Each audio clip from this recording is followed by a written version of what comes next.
로마서 이제 10장 14절부터 21절 오늘 말씀 나눌 거고요. 제목은 이스라엘의 책무입니다. 이제 로마서를 우리가 이제 벌써 10장까지 왔어요. 그러니까 이제 거의 점점 이제 그 핵심 내용들은 거의 다 이제 나누고 있는데, 이제 계속 들어가지고 로마서를 처음 들었어도 아니면 이 기독교를 잘 몰라든지 어느 정도 이해가 될 것 같아요. 계속 제가 반복하잖아요, 그죠? 우리는 사실 자꾸 잊어버리는 그런 특성이 있거든요. 그래서 반복이 중요합니다. 공부하는 학생들이 있으니까 학생들도 뭔가 이렇게 자기가 잘 기억하기 위해서는 반복해야 되고, 언어를 제가 가르치면서 느끼는 게 뭐냐면 반복이 중요하구나. 반복하면 어느덧 내 안에 이제 내 것이 되고, 그리고 또 생각하게 되고 이렇게 되거든요. 근데 로마서를 제가 하면서 계속 이제 중요한 포인트들을 계속 얘기하는 거예요. 그래서 사도 바울이 얘기합니다. 복음에는 능력이 있다. 그런데 이 능력을 왜 사람들이 받지 못하느냐? 그 이유는 뭐냐면 모든 사람이 다 죄인이다. 그러니까 유대인들이 얘기하죠. 우리는 하나님을 믿고 살았는데, 근데 유대인 너희들도 죄인이다. 왜 죄인이냐? 너희들은 율법을 100% 지키지 못하기 때문에 너희들도 죄인이다. 그 율법은 무슨 역할을 하냐면 우리가 죄인이라는 걸 알려주는 거예요. 이방인들은 율법이 없지 않냐? 이렇게 질문할 때 이방인들은 도덕법을 갖고 있다. 여러분들 도덕적으로 완전하게 살았습니까? 지금까지? 하나님 앞에 죄는 내가 아주 작은 물건 하나 훔치는 것도 죄고 살인죄도 죄인 거예요. 사람들은 살인죄는 더 큰 죄, 뭐 작은 물건 하나 뭐 이렇게 훔친 거, 뭐 아주 간단하게 어렸을 때 부모님 지갑에서 돈 이렇게 하나 좀 생긴 거, 이거는 죄가 아니라고 생각하잖아요, 그죠? 그런데 사실은 이런 것들도 하나님 앞에는 다 죄인 거예요. 그러니까 이 죄의 무게를 해결할 수 있는 방법이 너희들의 착한 행동, 율법을 잘 지키는 거, 도덕적으로 잘 사는 거, 이것만 가지고 부족해 얘기하는 거예요. 그게 나쁘다는 게 아니에요. 그게 부족해라고 얘기하는 거예요. 그럼 그거 만족시킬 수 있는 게 뭐냐? 바로 예수님밖에 없다. 예수님을 이제 사실 구약시대부터 쭉 이해를 해야지 예수님이 왜 이걸 만족시킬 수 있는지 알게 돼요. 하나님이 그렇게 정하셨는데 우리를 인간을 회복하는 방법은 계속 그렇게 됐어요. 유대인의 율법 중에 제사 중에서 유월절 제사라는 게 있는데, 그거는 이 출애굽이라고 말이 좀 어려운데 이집트에서 탈출할 때 그때 이제 했던 건데, 뭐냐면 그때 당시 왕이 하도 이 백성을 안 보내주고 막 기적들이 많았거든요. 우박으로 저주를 내리고 하나님이 그 강을 피로 만들고 이래도 안 들었어요. 그러니까 하나님 마지막 방법으로 뭐냐면, 이것도 다 이유가 있어요. 바로의 그 왕이 예전부터 그 위에 왕들이 어떻게 했냐면 이스라엘의 첫째를 다 죽이라고 했거든요. 아들을 다 죽이라고 했으니까. 하나님 입장에서는 이스라엘 백성은 자기 아들인 거예요. 내 아들을 죽이라고 했잖아. 하나님 그래서 그렇게 심하게 하지 않았어요. 돌려보내달라고 계속 얘기했고 다른 방법으로 경고했지만 안 되는 거예요. 마지막 방법이 뭐냐면, 그러면 나도 너에게 동일하게, 근데 동일한 건 아니에요. 모든 사람을 죽인 건 아니니까 장자들을 내가 죽이겠다. 그런데 이거는 이스라엘 사람에게도 공동으로 임하는 거예요. 근데 이스라엘 사람에게만 뭘 줬냐면 피할 수 있는 방법을 줬어요. 희생물이 대신 죽으면 그러면 장자는 살 수 있는 거예요. 그래서 우리 이 동짓날 팥죽 먹잖아요, 그죠? 예. 왜 팥죽 먹는지 아세요? 그 귀신 쫓으려고 먹는 거예요. 근데 왜 빨간 팥죽을 먹을까요? 그 피에 피 색깔이잖아요. 물론 제가 깊이 있게 연구하지 않았는데 보니까 그게 그런 역할을 하더라고요. 붉은색이 귀신을 넘어가게 하는 거야. 근데 되게 재밌는 거 뭐냐면 성경에서도 이 희생을 해가지고 피를 이 문설주라고 해서 이 문에다 바르고 임방이라 저 위에 바르는 거거든요. 바르면 그날에 죽음이 지나갈 거다 얘기하셨어요. 그러니까 누군가는 희생을 해야지 장자가 사는데 희생을 그 양이 했죠, 그때는. 그리고 이거를 너희들이 매년마다 1년에 한 번씩 꼭 지켜야 되고, 또 죄를 용서받기 위해서는 하나님 앞에 양이나 소를 끌고 와서 그걸 죽이면 끔찍하잖아요. 제가 얘기했잖아요. 끔찍하잖아요. 근데 죄의 무게는 이만큼 무거운 거를 알려주는 거예요. 그 하나님이 이게 끔찍하지 않아서 하나님이 이거 피 좋아해서 그런 게 아니에요. 하나님을 위해서 한 게 절대 아니에요. 하나님은 하나님 창조하신 것이 희생되는 걸 원하지 않아요. 근데 가장 중요한 인간이 어두움에서 하나님이 창조하신 질서로 다시 들어오려면 희생이 필요한 거야. 근데 동물 갖고는 안 돼. 이거는 그냥 보여준 거야. 이렇게 하면 되는데 진짜는 뭐냐면 성경에서 끊임없이 얘기하고 있는 것은 나중에 이제 또 깊이 있게 알려드릴게요. 근데 지금은 간단하게 얘기하면 예수님인 거예요. 예수님을 다 가르쳐요. 그리고 근데 예수님은 뭐냐면 하나님의 아들이고 인간과 다른 존재예요. 죄가 없는 존재고 그런 존재가 양도 깨끗한 양을 썼거든요. 아무 양을 쓰지 않았어요. 아주 예쁘게 길러가지고 깨끗하게 키워서 이런 양을 죽였다. 근데 하나님의 아들을 보내셔서 하나님의 아들이 죽어야만 우리의 죄의 무게를 해결할 수 있는 거예요. 그래서 예수님이 십자가에 죽으신 거고 우리에게 조건이 딱 한 가지 있어요. 그 조건이 뭐냐면 믿기만 하면 애국 사람들도 믿은 사람은 믿었지만 안 믿은 사람은 안 믿었어요. 우리가 알아야 될 게 있는데 뭐냐면 출애굽할 때 이스라엘 사람만 나온 게 아니에요. 이스라엘 사람의 신앙을 존중하는 사람들도 같이 떠났어요. 그리고 이방인들도 이스라엘에 이제 속하게 되는 거예요. 물론 그들이 나와가지고 이스라엘에 막 그 하나님의 믿음을 떠나게 막 그런 역할을 하긴 해요. 근데 적어도 그들은 보호를 받은 거 아니에요. 하나님은 이스라엘 사람만 보호한 게 아니에요. 하나님 말씀을 듣고 이스라엘 사람을 통해서 들은 사람들도 그걸 따르는 사람들은 보호하시는 거예요. 보호를 받아가지고 이 원리가 뭐가 있냐면 예수님 믿는 건 똑같은 거예요. 예수님을 믿으면 그러면 용서하시겠다 성경에 분명하게 얘기하고 있어요. 그렇지 않으면 안 믿겠죠. 근데 처음에 믿을 때는 저도 이렇게 정말 그런가 진짜 생각 많이 했거든요. 생각할 수밖에 없죠. 아무것도 모르는데. 근데 우리 기독교 신앙은 그런가 하면서 믿어보니 이제 믿고 10년, 20년, 30년 됐거든요. 사실 분명하게 드러납니다. 그래서 참 어제도 제가 우리 처갓집에 가서 마음이 많이 아팠어요. 이렇게 뭐 죄송하지만 예수님 없이 살아가시거든요. 저희 어머니도 예수님 없이 살았어요 원래. 근데 제가 예수님 믿고 그리고 이제 지금은 예수님 믿어서 이제 교회에서 좋은 권사님으로 잘 지내시는데 이제 신앙을 이렇게 성장하는 단계예요. 저희 어머니도 권사님이랑 직분 나이가 있으니까 받으셨지만 이제 성장하는 단계인데 예수님 믿고 나서의 우리 어머니의 지금의 삶과 사실 어쩔 수 없이 좀 약간 비교가 되는 것들이 있어요. 근데 마음이 아팠어요. 예수님 믿으면 적어도 그 마음의 큰 부담들을 내려놓으실 수 있는데 부담들이 있으시고 여기서 다 얘기할 수 없겠지만 근데 그거를 내려놓지 못하고 마음이 아프고 몸도 아프고 그런 상황을 보면서 예수님 믿으면 너무 좋겠는데 근데 이게 믿는 게 내 마음대로 되지 않거든요. 그래서 저는 기도합니다. 계속해서 끝까지 기도할 거고요. 저희 삼촌처럼 돌아가시 직전이라도 예수님 믿으면 인생은 괴로웠지만 지금은 하나님 안에서 평안을 누리며 살 수 있잖아요. 이게 하나님이 주시는 놀라운 선물이에요. 마지막 순간이에요. 예수님 믿으면. 그래서 우리는 끝까지 우리가 사랑하는 사람이 정말 이 세상을 떠나기 전까지는 우리가 소망을 놓지 않고 기도하는 거예요. 그럼 기도하면 기회가 생긴다니까요. 이게 기적인 거예요. 저희 작은아버지가 예수님 믿은 걸 좀 기적에 생각해요. 사람은 그렇게 느꼈어요. 누구나 죽음의 순간에 진실해진다. 그리고 죽음의 순간에도 소망을 가지게 된다. 소망 안 가졌다면 안 믿죠. 끝까지 내가 가진 그런 가치관으로 그냥 끝났겠죠. 그런데 어떤 사람은 그렇게 끝나시는 분도 있지만 하나님이 정말 선택하신 사람은 마지막 순간이라도 예수님 믿고 돌아가셔서 영원한 천국 가운데 우리 다 예수님 믿잖아요. 그리고 예수님을 알고 있잖아요. 알아가고 있잖아요. 근데 내가 천국 갔는데 우리 가족들 아무도 없어. 그럼 얼마나 슬프겠어요.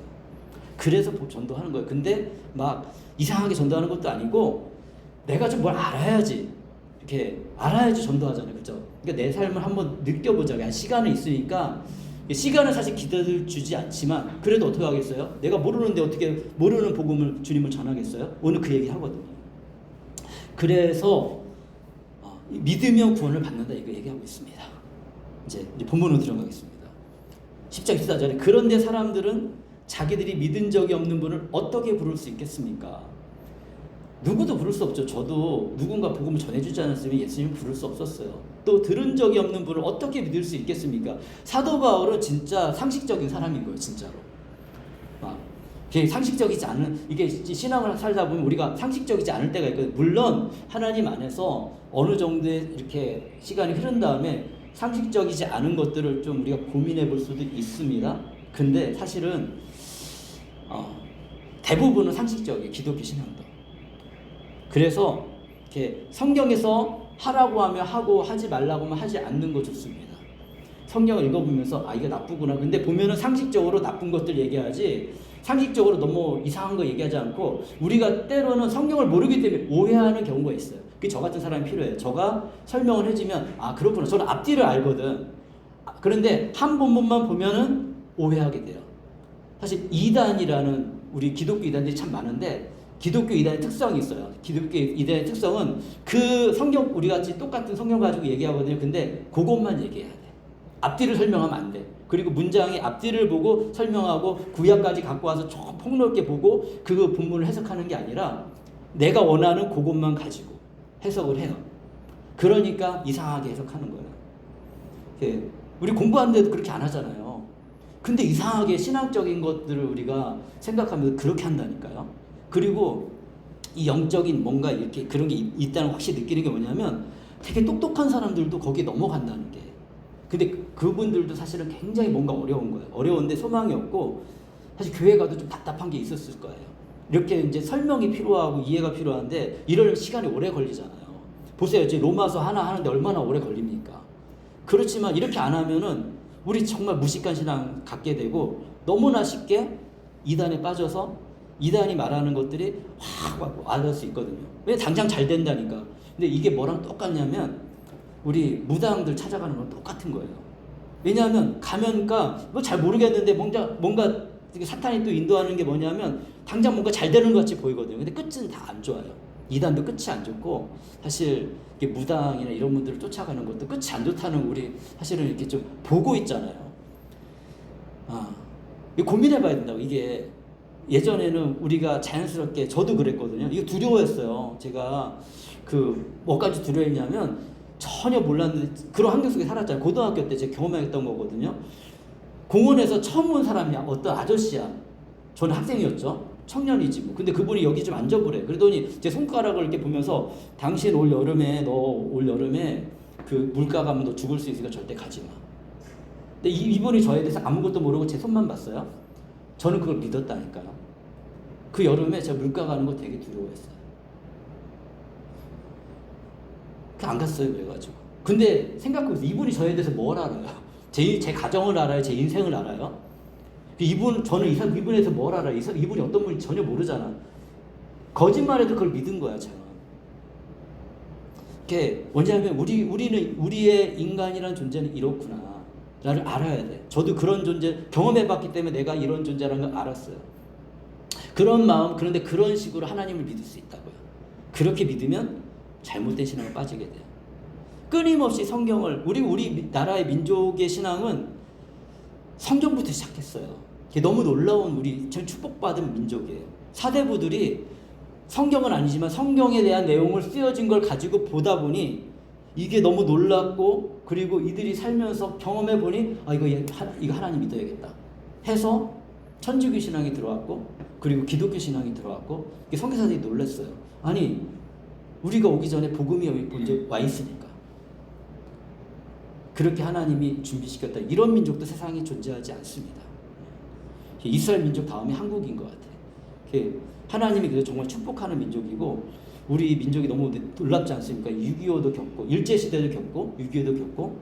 근데 그 과정 속에 하나님의 손길이 있었다는 거, 저는 보면 볼수록 느껴져요. 수많은 사람들이 하나님께 기도했고, 지금도 민족적인 위기고 내 삶도 위기잖아요. 근데 한번 기도해 보세요. 기도해 보시면 알아요. 근데 기도 안 하면 몰라. 기도하는 게 어떤지 모르잖아요. 제가 늘 얘기해요. 저는 기도하는지 모르는데 인생이 어려운 가운데 제가 기도했다고. 어떻게 기도했어요? 일기가 기도로 바뀌었다고. 못하면 그냥 못한 대로 하는 거예요. 내 방식대로 하는 거예요. 근데 하나님 그걸 기뻐하신다니까요. 그리고 나서 이제 교회에서 조금씩 배워나가는 거예요. 이렇게 하는구나. 예배드리기 전에 기도하는데, 사실 이렇게 소리내서 기도하는 것도 다 어렵잖아요. 그죠? 저는 어려웠어요. 저도. 그래서 주님께 기도했어요. 주님, 저도 한번 소리내서 기도해보고 싶어요. 근데 어느 날부터 저도 모르게 소리내서 기도하더라고. 이런 것들도 기도응답이 되는데, 사람이 말을 하면 더 좋거든요. 속으로 이렇게 하는 것보다는 말을 하면 더 시원한 감이 있어요.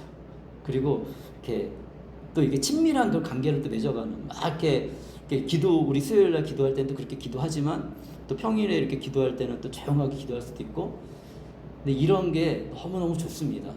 그리고 마음의 안심도 되고요. 심리적으로 안심이 되고, 첫 번째는. 두 번째는 심리적인 안심 되는 게 아니라, 기도를 들으시는 분이 하나님이니까, 하나님이 이렇게 이상하게 놀랍게 내가 원하는 것들이 하나하나 이루어지는 거예요. 그러면서 이거 진짜 하나님 살아계신 건가 이렇게 고민하게 되고, 계속 그런 일이 이루어지니까 이제는 하나님 살아계신 것 같아라는 결론이 내려지는 날이 있어요. 그리고 나서 이제 그렇게 이런 관심이 들면 이제 성경도 좀 보거든요. 그러면서 하나님 정말 그런 것 같다 이렇게 생각이 드는 거죠. 15절에 보내심을 받지 않았는데 어떻게 선포할 수 있겠습니까? 하나님 보내야지 복음도 전하는 거예요. 우리 안에 복음을 전하고 싶다 이런 마음이 생겨야지 복음도 전하는 거예요. 억지로 하라고 잘 되는 건 아닙니다. 근데 또 이런 뭔가 이렇게 합시다 이런 얘기를 제가 안 하면 또 안 하게 돼. 생겨도 안 하게 되고요. 우리가 이건 쉬운 일은 아니잖아요. 내 신앙을 이렇게 전하는 게 사실은 생각하기 나름이거든요. 내가 뭔가 놀라운 사실 알았어. 우리 전공에서 놀라운 사실 알았어. 그러면은 막 이렇게 나 혼자 하는 게 있겠지만, 아는 것도 있겠지만 막 알려주잖아. 이게 뭐 성적에 관계없고, 그리고 좀 이런 것들이 좀 이렇게 다른 사람에게 크게 도움이 되면 얘기해 주거든요. 이런 일이 있었대 우리한테. 그래서 뭐 이렇게 소식을 전하죠. 왜 전해요? 좋으니까. 아니면 뭔가 문제가 있으니까 전하잖아요. 복음도 마찬가지예요. 우리가 경험해 보면 이제 전하게 되고, 저도 이렇게 막 얘기하는 게 경험해 봤기 때문에 이렇게 전하는 겁니다. 성경에 기록한 바, 성경에 기록되어 있습니다. 기쁜 소식을 전하는 이들의 발걸음이 얼마나 아름다우냐. 하나님이 기뻐하십니다. 복음을 전하는 것을. 이건 이사야서 52장 7절 말씀인데 이렇게 얘기합니다. 놀랍고도 반가워라. 희소식을 전하려고 산을 넘어 달려오는 저 발이여. 평화가 왔다고 외치며 복된 희소식을 전하는구나. 구원이 이르렀다고 선포하면서 시온을 보고 이르기를 너희 하나님께서 통치하신다 하는구나. 이 시 같은 거거든요. 이거를 의역해가지고 이제 사도 바울이 얘기해 주는 거예요. 그 발걸음이 아름답다는 거예요. 하나님이 기뻐하신다는 거죠. 이렇게 가까이 있는 사람들 관심 가지면 됩니다. 너무 멀리 있는 사람들 막 하려고 생각하기보다는 가까이 있는 사람에게 복음은 그렇게 전해지는 거예요. 가까운 사람 밥 한 끼 사줄 수 있는 거. 정말 근데 그러니까 이게 뭐냐면 이 사람이 진짜 힘들고 어려울 때 내가 한번 도와줄 수 있는 거. 내가 뭔가 해줄 수 있는 거 해줄 수 있는 거. 내가 능력 있을 때 그것을 도와줄 수 있는 거. 섬겨주는 거. 그리고 함께 해주는 거. 이런 것들이 복음의 능력입니다. 근데 이렇게 하면 좋다니까요. 내가 선한 일을 하면 내가 나쁜 게 아니라 기분도 되게 훨씬 좋고요. 그리고 삶이 되게 밝아져. 내 삶이. 예전에는 예수님 볼 때는 저도 그렇고 나만 생각했고 나의 성공. 근데 그러면 그럴수록 내 가진 게 소진되고 외로워져. 근데 내 걸 나누면 나눌수록 내가 줄어들 것 같은데 훨씬 풍부해져요. 이게 우리 인생의 아주 새로운 그런 삶입니다. 16절에 그러나 모든 사람이 다 복음에 순종한 것은 아닙니다. 이 사도 바울이 말하고 싶었던 거예요. 이사야는 주님 우리가 전하는 소식을 누가 믿었습니까? 하고 말했다. 사실 사도 바울이 이방인들도 이방인이지만 지금 얘기하고 싶은 건 이스라엘 사람이에요. 제목이 이스라엘의 책무잖아요. 이스라엘은 하나님 먼저 경험했어요. 그럼 해야 될 일이 뭐예요? 하나님의 은혜를 다른 사람에게 나눠주는 일 역할을 했어야 돼요. 그리고 이방인들도 사랑하고 그들이 하나님 안에 자녀가 될 수 있는 길을 열어주는 역할을 해야 돼요. 근데 이스라엘 사람이 아직 예수님이 안 오셨기 때문에 사람이 안 바뀌었어. 안 바뀌다 보니까 신앙이 나를 위한 신앙이에요. 자기 민족끼리는 잘해. 민족끼리는. 우리 크리스찬도 조심해야 될 게 뭐냐면 우리끼리는 행복하게 잘 지내. 막 도와줘. 근데 우리 크리스찬이 아닌 다른 사람들을 적대시하거나 그 사람들의 어떤 것들을 도와줄 생각을 하지 않고 무조건 적대시하고 이거 잘못된 생각. 예수님은 절대 그런 게 아니에요. 이렇게 예수님이 이 땅에 오셨잖아요. 예를 들어서 이 땅에 우리 이렇게 생각이 다 다를 수 있겠지만 기독교적으로는 뭐 게이나 레즈비언의 삶은 하나님 기뻐하시는 삶은 아닙니다. 예? 동성연애 이거 좋아하지는 하나님은 성경에서 그걸 죄라고 얘기해. 그렇다고 해서 우리가 그분들을 저주하고 그분들은 나쁘니까 너희들은 악이야라고 생각하고 그분들이 예수님 믿을 수 있는 기회를 막는 건 잘못된 거예요. 예수님 믿으면 어떤 것들도 변화가 됩니다. 그런 케이스들이 있어요. 제가 지난번에도 한번 얘기했잖아요. 그런 케이스들이 있다고. 근데 물론 좋고 희망차고 좋을 때 이렇게 그런 생각을 바꾸진 않아요. 근데 병들고 아프고 힘든 사람들 가운데 돌아오는 사람들이 있어요. 그 가운데서 이제 예수 믿어요. 다 쓸데없었다 이렇게 고백하는 사람도 있어요. 그 많은 친구들이 나를 돌봐주지도 않고 결국에 그 돌봐주는 사람이 누구예요? 그들도 사실 싫어하고 우리를 그들 입장에서 우리가 싫을 수밖에 없죠. 왜냐하면 이거 죄라고 얘기해요. 누구든지 당신이 죄인입니다 하면 좋아하는 사람이 어디 있어요? 이게 당연히 싫어하고 우리의 자유를 달라 지금도 이렇게 하잖아요. 계속 이렇게 자유를 외치잖아요. 예. 그렇죠. 인간적으로 국가적인 개인의 권리라든지 이런 것들을 우리가 나쁘다고 할 필요는 없어요. 그분들의 어떤 부분이지 그렇다고 만나보면 그렇게 나쁜 사람들도 아니에요. 사실 그 성적인 성향이 다른 거지. 이 다른 거지. 다르다. 이제 다르다는 걸 인정해 달라고 이렇게 외치는 거예요, 사실은. 그럼 사회가 정말 우리가 무르익고 크리스찬들이 정말 삶을 잘 살고 그러면 폭넓게 받아들일 수 있거든요. 그래서 그렇게 사역하는 교회들도 있어요. 그래서 당신들도 다 오십시오. 그리고 진리를 선포하지만 또 당신들의 의견은 당신들의 의견대로. 근데 또 거기에 성경은 또 공평해요. 그래서 자기가 가진 가치관을 살면 가치관대로 또 공평하게 그 어떤 삶의 결과들이 나오게 돼 있어요. 그 결과 속에 이제 주님께 돌아오고자 원하면 그를 얘기해 줄 수 있죠. 듣고자 하면 얘기해 주고 그리고 참여하고자 하면 참여하게 하고 그러면서 복음으로 이렇게 들어와야 되거든요. 우리 가운데 누가 처음부터 예수님을 믿었습니까? 이렇게 쉽진 않지만 이 이스라엘 민족도 근데 이스라엘 민족이 어떻게 했냐면 이렇게 싸운 거예요. 싫어한 거예요. 우리 민족은 잘 지내는데 너희들은 예수님을 이렇게 예수님이 아니라 그 하나님을 따르지 않는 심지어 자기 같은 민족이라도 사마리아 북이스라엘 사람들은 너희는 개다 생각했어요. 왜냐하면 너희들은 타협했어. 그러니까 너희는 우리 쪽에 들어오지 못해. 바리새인들이 바로 그런 사람이 사도 바울 이거 전하는 사람이 사도 바울이에요. 깨달은 건데 내가 생각이 잘못됐구나. 17절 그러므로 믿음은 들음에서 생기고 들음은 그리스도를 전하는 말씀이 비롯됩니다. 유명한 말씀이거든요. 근데 이 믿음을 누가 전해야 됐냐면 원래는 이스라엘 민족이 전해야 됐던 거예요. 사도 바울 같은 사람들이 전해야 됐던 거예요. 근데 우리가 전하지 않았구나. 이제 우리들도 똑같이 적용이 됩니다. 이 복음을 나만 갖지 말고 내가 이제 깨닫고 알면 전해야 돼요. 우리 가족한테. 물론 얘기한다고 믿지 않습니다. 그래서 우리는 잘해야 돼요. 선행을 많이 해야 돼요. 이렇게 믿고 막 싫어도 행동을 해야 돼요. 근데 처음에는 이제 의지적으로 되는데 나중에는 그냥 선한 마음으로 하게 돼요. 긍휼히 여기는 마음으로 내가 헌신하는 마음으로 하다 보면 그렇게 하는 마음이 기뻐요. 뭔가 정리가 되고 깔끔해지고 그러면은 내가 이렇게 예수님 믿든 안 믿든 이렇게 섬기는 것들 여기까지 가야 되거든요. 시간이 필요합니다. 이렇게 성장하는 거는 우리 어린 마음이 쉽게 성장하지 않아요. 저도 청년회 때 보면 굉장히 예수님 믿었지만 굉장히 이기적이었고 저중심적이었고 인생이 막막했거든요. 근데 감사한 건 저는 막막했다는 게 감사해요. 막막했기 때문에 하나님 안 떠났어요. 제가 좀 실력이 있고 능력이 있으면 하나님 떠났을 것 같아요. 저는 뭐 그렇게 살았으니까. 그런데 뭔가 내 안에 내가 극복할 수 없는 문제점이 있으니까 그래도 이건 내 방법을 안 되니까 하나님 할 수밖에 없으니까 의지했더니 하나님 떠나지 않더라고요.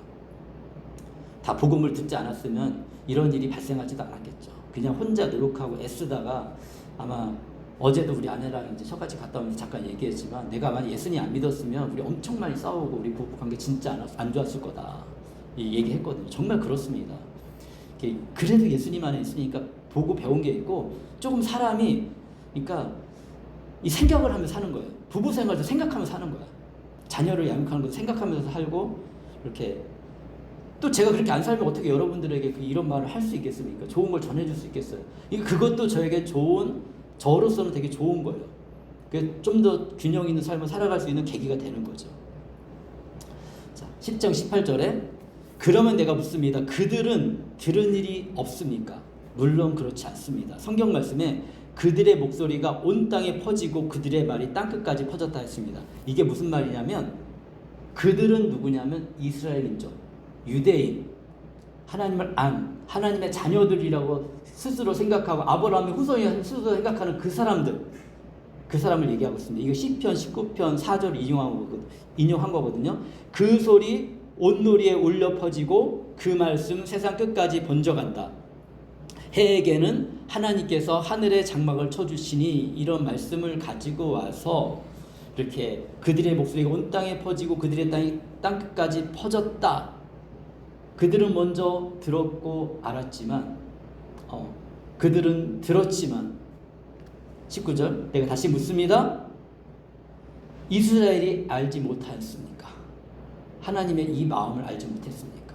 사실은 알려고 했으면 충분히 알 수 있었다. 하나님이 곳곳에 그런 신호들을 남겨놓으셨어요. 그래가지고 이스라엘 사람이 됐는데 이방 민족들이 그 안에 섞여 있었어요. 출애굽할 때도 애굽에서 탈출할 때도 이방 민족이 섞여 있었다고 얘기했죠. 그리고 대표적인 사람이 여리고 들어갈 때 라합 예수님의 조상 중에 라합이 있어요. 라합은 완전히 이방 사람이고 심지어 그녀는 그 창녀였어요. 창녀. 놀랍지 않습니까? 네. 그 다말 같은 사람도 그 시아버지랑 말도 안 되는 일이 있었죠. 이게 근데 다말을 통해서 예수님의 조상이 된 거 다말이 유다랑 그 전에 있었던 일이죠. 이런 일들이 있습니다. 룻기의 룻 완전히 이방인이거든요. 예수님의 조상이 됐어요. 이 신호들을 숨겨놓은 거예요. 뭐냐면 하나님은 이스라엘 민족만 사랑하는 게 아니고 이스라엘 민족을 통해서 큰 꿈을 가지고 계셨다는 거예요. 모든 민족을 구원하고 싶은 그걸 열어주기 위해서 누구를 보내셨냐면 예수님 보냈어요. 근데 이스라엘이 알지 못했습니다. 이에 대해 하나님께서 먼저 모세를 통해 이렇게 말씀하셨습니다. 나는 모세를 통해서도 말씀하신 거예요. 내 백성이 아닌 사람들로 너희의 질투심을 일으키고 미련한 백성들로 너희 분노를 자아나겠다. 사도 바울이 이 말씀을 여기 넣은 이유가 있습니다. 모세가 이렇게 얘기했잖아요.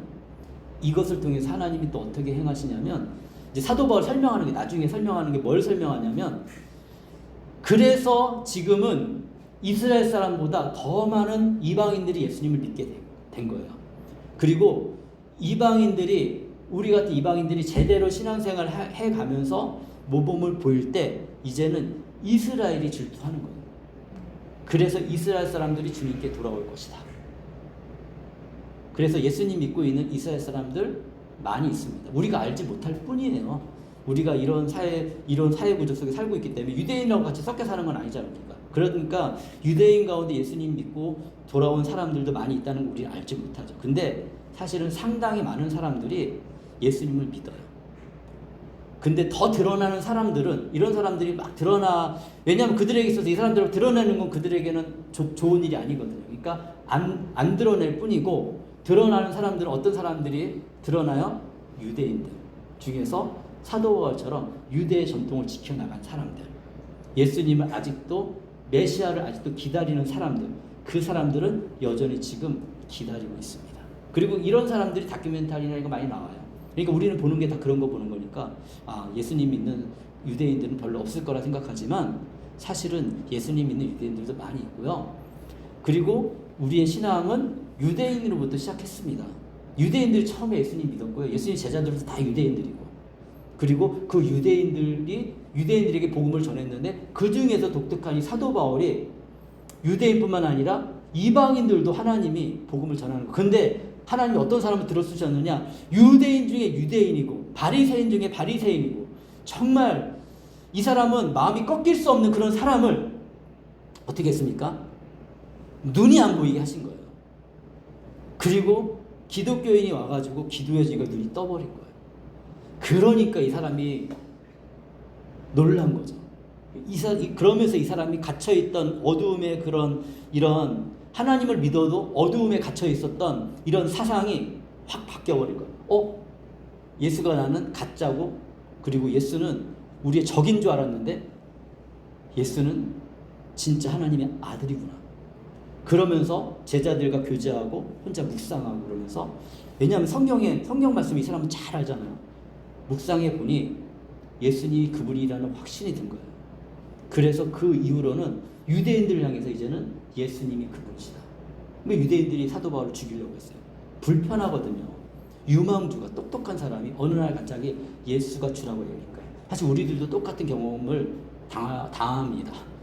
뭐냐면 우리는 전부 다 대부분 예수님을 1세대로 믿고 알아가고 있기 때문에 예수님을 안 믿는 분들이 우리를 죽이는 건 아닌데 우리의 마음을 죽이려고 해요. 왜 그런 종교를 믿느냐? 우리의 전통을 무시하는 거냐? 이런 얘기도 많이 들을 거고, 우리 스스로의 마음의 싸움도 되게 많습니다. 저도 많이 싸웠어요, 마음속에. 평생 20년 동안 예수님 없이 살았는데, 고등학교 때 조금 알았지만 대부분 예수님 없이 사는 게 훨씬 편하고 좋았는데, 예수님 믿으니까 뭔가 내가 불편한 것들을 해야 될 것들도 발생하기도 하고, 이런 예배도 마찬가지죠. 예배도 일요일날 늦게까지 자고 편안하게 지냈는데 이렇게 예배를 또 드리러 나와야 되고, 이렇게 이런 말씀 들으면 이제 좋긴 하지만 이런 것도 막 마음의 싸움이 있거든. 이런 말씀 들으면 그게 정말 진리일까? 그리고 처음에 안 들리기도 해. 모르니까 안 들려요. 하나도 안 들려요. 우리는 좀 작으니까 그래도 좀 들을 수 있는 귀가 좀 열릴 수 있는데, 저도 그 노력을 하거든요. 이렇게. 그래서 여러 가지 이제 이런 싸움이 있습니다. 여기까지 말씀했는데 20절에 또한 이사야는 매우 담대하게 이렇게 말씀을 전하였습니다. 나를 찾지 않은 사람들을 내가 먼저 만나주고. 너무 놀랐지 않습니까? 우리도 그랬잖아요. 우리를 하나님 안 찾았잖아요. 근데 먼저 만나주고 나를 구하지 않은 사람들에게 내가 나타났다. 이게 이사야 선지자가 이미 다 얘기한 것들이 우리 안에 지금 일어나고 있다라고 얘기해주고 있습니다. 네, 거기가 끝났기 때문에 21절까지 할게요. 또한 이사야는 하나님께서 이스라엘을 보고 복종하지 않고 거역하는 백성에게 나는 온종일 내 손을 내밀었다 하신 말씀을 선포했습니다. 사도 바울이 하고자 하는 말이 뭡니까? 구약 성경에 이미 너희들이 이렇게 무시하고 너희들이 전하지 않고, 그리고 너희들이 개처럼 여기는 이방인들을 향해서 나는 이미 말씀을 선포하고 있었다. 사도 바울도 본이 이 말씀이 그 말씀이었네 깨닫고서 지금 얘기해 주는 거예요. 그 유대인들 가운데 예수님 믿은 사람들에게, 이 유대인 가운데 예수님 믿은 사람들이 여전히 예수님 우리의 주님이신 걸 믿어요. 근데 이방인들이 예수님 믿는 거에 대해서는 유대의 문화를 그대로 갖고 와가지고 좋지 않게 생각했거든요. 그래서 사도 바울이 복음을 전할 때 계속 힘들었어요. 왜냐하면 유대인들 가운데 이제 믿음이 생기고 좀 힘이 있고 이런 사람들이 생길 거 아니에요. 끊임없이. 그리고 사실은 유대적인 생각을 가지고 있는 그 기독교인이라고 얘기하지만 전통 기독교 입장에서는 이단이에요. 그리고 끊임없이 사도 바울을 괴롭혔어요. 거기에 영향을 받아가지고 갈라디아서 같은 데 보면은 사도 베드로도, 예수님 베드로도 이방인하고 같이 같이 밥을 먹다가 유대의 사람이 온다고 그러니까 이렇게 자리를 피했어요. 사도 바울이 그걸 뭐라고 하거든요. 네가 하나님의 은혜를 받은 사람으로, 예수님 아는 사람으로서 그 지도자인 네가 그렇게 하면 되냐? 그러면 모든 기독교인들이 그렇게 행동하지 않겠느냐? 한 사람의 리더의 삶이 그래서 되게 중요한 겁니다. 그리고 또 우리가 한 가정에서는 첫 신앙이기 때문에 우리의 믿음의 태도와 삶이 우리 가정에게 전달이 되어지는 거예요. 그래서 잘 배우고 잘 알고 잘 신앙하고 그러면서 예수님 안에서 많은 것들을 잘 경험하면 우리를 통해 복이 흘러갈 수도 있고요. 우리를 통해 잘못된 신앙이 흘러갈 수도 있고요. 우린 다 영향력을 주거든요. 그렇기 때문에 이런 것들을 기억하면서 이제는 이스라엘의 책무가 아니고 우리들의 책무가 됐습니다.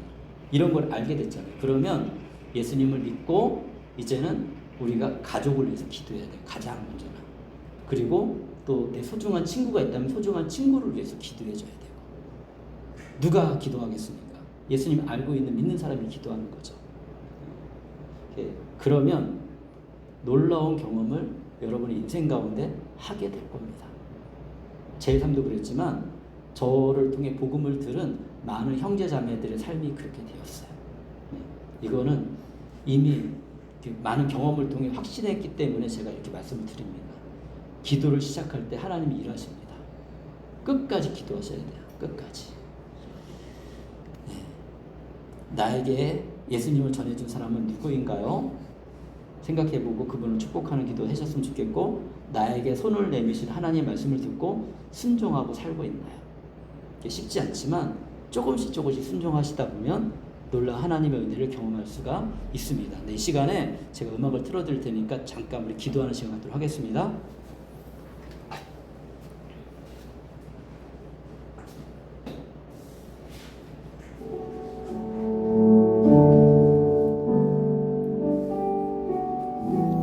사랑하는 주님, 감사합니다. 이 시간에 또 우리가 주의 말씀을 듣고 함께 모여서 또 이렇게 기도를 합니다.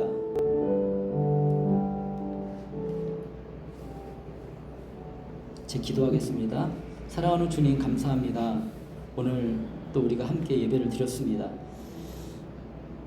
이스라엘이 어떻게 하나님의 은혜를 경험하였고 또 그들이 마땅히 해야 될 것들이 무엇인지 우리가 다시 한번 보았습니다. 사도 바울은 정말 예수님을 믿는 자로서, 이스라엘이 먼저 예수님을 알고 또 예수님께 복을 받은 자로서 이방인들을 향해서 복음을 전하고 또 그 사랑을 나타내야 되는데 이스라엘이 그 역할을 못했다라고 얘기하고 있습니다.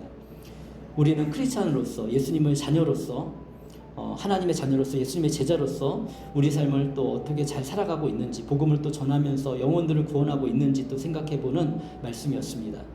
하나님, 저희는 작은 자입니다. 아직 연약합니다. 성장해야 될 것도 많습니다. 주님, 저희를 돌봐주셔서 우리의 믿음이 잘 성장하게 하시고 또 우리를 통해서 하나님의 사랑과 복음이 흘러갈 수 있도록 주께서 우리를 이끌어 주시옵소서. 주님, 감사합니다. 찬양합니다.